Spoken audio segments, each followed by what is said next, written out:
Hello biology learner, good evening to everyone. Today I am discussing about the circulatory system. Humans में जो circulatory system होता है उसका क्या फंक्शंस है उसके बारे में हम लोग डिस्कस करते हैं. यहाँ पे हम लोग डबल सर्कुलेशन को डिस्कस करेंगे. उसके पहले हम जान लेते हैं सर्कुलेशन क्या होता है. सर्कुलेशन का फंक्शन होता है कि वो किसी चीज़ को ट्रांसपोर्ट करता है. इसको हम लोग ट्रांसपोर्टेशन भी कहते हैं सर्कुलेशन को.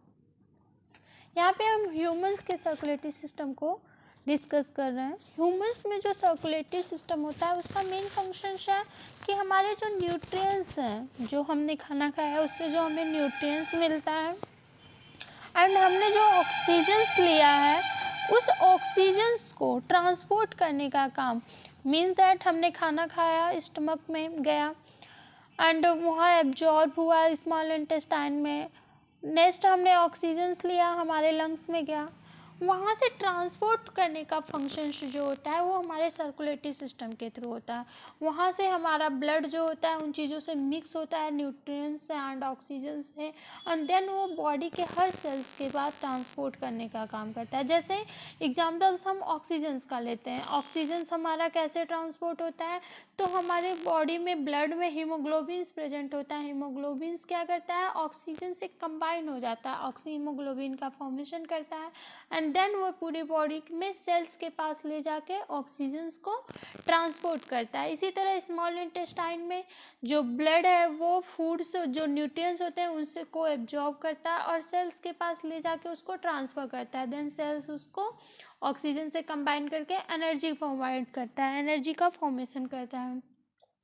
नेक्स्ट सेकेंड पर्पज जो है सर्कुलेशन का ये है कि जब न्यूट्रिएंट्स एंड ऑक्सीजन सेल्स को वो ट्रांसफ़र कर रहा होता है तो दैट टाइम जो सेल्स के पास वेस्ट प्रोडक्ट और carbon dioxide in the gaseous form में प्रेजेंट होता है उनको भी वो क्या करता है, उनसे कैरी करता है और अबे द बॉडी से उसको रिमूव करने के लिए जो एक्सक्रेटरी सिस्टम्स हैं, एक्सक्रेटरी पार्ट है, उनको भी ला जा के वो देने का काम करता है. तो इस तरह से सर्कुलेशन का फंक्शन है कि हमारे बॉडी को जो न्यूट्रिएंट्स या जो ऑक्सीजन्स हैं, जो रिक्वायर्ड है चीज़ें, उनको ले जाके देने का काम करता है और जो हमारे बॉडी के लिए हार्मफुल प्रोडक्ट हैं, वेस्ट प्रोडक्ट हैं, उनको बॉडी से निकालने का भी काम करता है. जो सर्कुलेटरी सिस्टम्स होते हैं वो कई तरह के होते हैं. जैसे आपके कुछ एनिमल्स में जो सर्कुलेटरी सिस्टम होता है वो ओपन सर्कुलेशन होता है, कुछ में क्लोज सर्कुलेशन होता है. जो ह्यूमंस बॉडी होता है उसमें जो सर्कुलेशन होता है वो क्लोज सर्कुलेटरी सिस्टम्स होते हैं. अब क्लोज सर्कुलेटरी सिस्टम में भी दो सर्कुलेशन होते हैं, दो तरह के सर्कुलेशन होता है, single circulation and double circulation. Single circulations में जो होते हैं आपके ब्लड जो होते हैं बॉडी हार्ट में एक बार आया और फिर हार्ट से बॉडी में चला गया. मतलब कि आप हार्ट में जो ब्लड का ट्रांसपोर्टेशन है, सर्कुलेशन है, वो सिंगल टाइम होता है. इस वजह से उसको हम लोग सिंगल सर्कुलेशन करते हैं. डबल सर्कुलेशन में क्या होता है, जो ह्यूमंस बॉडी होती है या जितने भी मैमल्स मेनली होते हैं उनमें डबल सर्कुलेशन होता है. उनमें बॉडी में सर्कुलेशन इस तरह से होता है कि एक बार बॉडी से हार्ट में आया ब्लड, फिर ब्लड जो है वो लंग्स में गया प्यूरिफाई होने के लिए, फिर लंग्स से ब्लड हार्ट में आया और फिर हार्ट से बॉडी में ट्रांसपोर्ट होता है. तो इस तरह से इसमें क्या हुआ, एक ब्लड जो है एक बार बॉडी में ट्रांसपोर्ट होने के लिए हार्ट में दो बार आता है. एक तो प्यूरिफाई होने के लिए जाएगा, फिर हार्ट में आएगा, ट्रांसपोर्ट होगा. तो इस तरह से इसमें डबल सर्कुलेशन इसी वजह से कहा जाता है क्योंकि ब्लड जो है हार्ट में 2 टाइम्स ट्रांसपोर्ट होता है. ट्रांसपोर्ट कैसे होता है डबल सर्कुलेशन में ब्लड, इसको हम देखते हैं. या ह्यूमंस में जो सर्कुलेशन होता है वो कैसे होता है इसको देखते हैं. यहाँ पे आप लोगों को जो ब्लू कलर्स में दिख रहे हैं, ये ब्लू कलर का जो मीन है ये है कि ये डीऑक्सीजनेटेड ब्लड को शो कर रहा है. डीऑक्सीजनेटेड मीन्स यहाँ पे जो ब्लड है ये जो बॉडी से जा रहा है, ये आपको जो नेट लाइक स्ट्रक्चर दिख रहा है ये कैपिलरीज के स्ट्रक्चर है. कैपिलरीज जो है सेल्स से ब्लड को लिया और वेन्स के थ्रू बॉडी से ट्रांसपोर्ट किया हार्ट को। वेन्स जो होते हैं वो हमारे बॉडी में दो तरह के होते हैं, एक होता है सुपीरियर वेना कावा और एक होता है inferior vena cava. Superior vena cava जो होता है वो हमारे अपर बॉडी चैम्बर से, जितने भी बॉडी के अपर पार्ट होते हैं उनसे ब्लड कलेक्ट करता है, और इन्फीरियर वेना कावा जो होता है वो नीचे से बॉडी को ब्लड को कन्वर्ट कैरी करता है, लेता है। यहाँ पे आपको फर्स्ट दिख रहा है कि vena cava from body, means इसका ये है कि जो हमारा ब्लड होता है, जो डीऑक्सीजनेटेड ब्लड होता है, वो वेना कावा जो होते हैं, जो वेन्स होते हैं, वो बॉडी से ब्लड को लेते हैं और हार्ट के आपके राइट चैम्बर में, राइट ऑकल्स में लाके इम्पोर्ट करते हैं। यहाँ पे हम लोग ये भी देख लेते हैं कि हमारे हार्ट में कितने चैम्बर्स होते हैं। हार्ट में जो होता है 4 चैम्बर्स होता है। इसको हम लोग राइट ऑर्किल्स कहते हैं, इसको हम लोग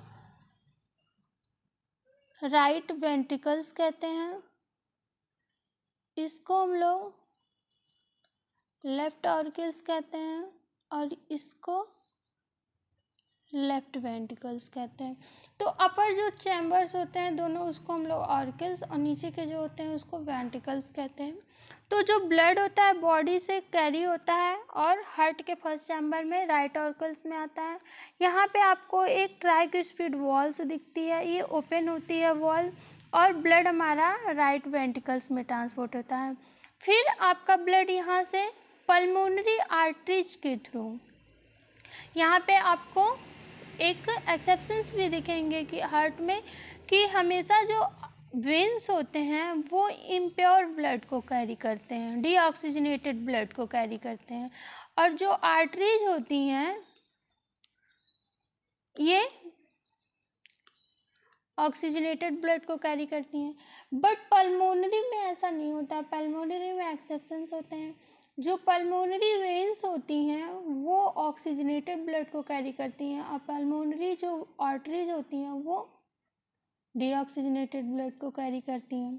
तो यहाँ से क्या होगा कि पल्मोनरी आर्टरीज जो होती है डीऑक्सीजनेटेड ब्लड को कैरी करती है, और वो फिर हार्ट को लंग्स को ले जाके देगी। फिर लंग्स क्या करते हैं, उन ब्लड को प्यूरिफाई करते हैं। ब्लड प्यूरिफाई हो गया, देन पल्मोनरी वेन्स जो होते हैं लंग्स से ब्लड को यहाँ पे लेफ्ट ऑर्किल्स में लाके इम्प्योर कर दिया। फिर यहाँ पे बाइक्यूस्पिड वॉल्व होता है, ओपन होता है, और वहाँ से फिर कहाँ जाएगा ब्लड, लेफ्ट वेंट्रिकल्स में।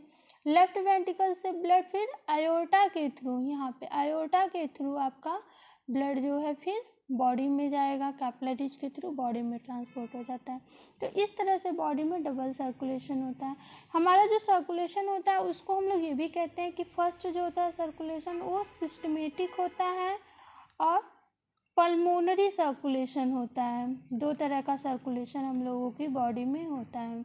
तो सिस्टमेटिक सर्कुलेशन में क्या हुआ कि ये जो ब्लड जो है आपका बॉडी से ब्लड हार्ट में आया, हार्ट से फिर राइट ऑर्किल से राइट वेंट्रिकल्स में गया, राइट वेंट्रिकल से फिर आपका प्यूरिफाई होने के लिए गया, तो वो पल्मोनरी सर्किट में हो गया। और सिस्टमेटिक सर्किट में आपका क्या होगा कि आपका यहाँ राइट ऑर्किल्स, राइट वेंट्रिकल, फिर यहाँ पे आपका लेफ्ट ऑर्किल्स, लेफ्ट वेंट्रिकल्स ट्रांसपोर्ट हुआ, ये आपका सिस्टमेटिक सर्कुलेशन हो गया। फर्स्ट ये हो गया। सेकंड आपका पल्मोनरी सर्किट भी हो रहा है, पल्मोनरी सर्कुलेशन भी हो रहा है कि यहाँ से आपका हार्ट से एक बार ब्लड जो आ रहा है लंग्स के लिए, लंग्स से फिर आपका हार्ट में आ रहा है, तो इसको पल्मोनरी सर्किट कहेंगे। तो हमारा सर्कुलेशन जो हो रहा है वो डबल सर्कुलेशन हो रहा है, दो तरह से सर्कुलेशन हो रहा है, इसलिए हम लोग इस सर्कुलेशन को, ह्यूमन बॉडी में जो सर्कुलेशन होता है उसको डबल सर्कुलेशन कहते हैं। So thanks for watching. Please like, share and subscribe for more videos.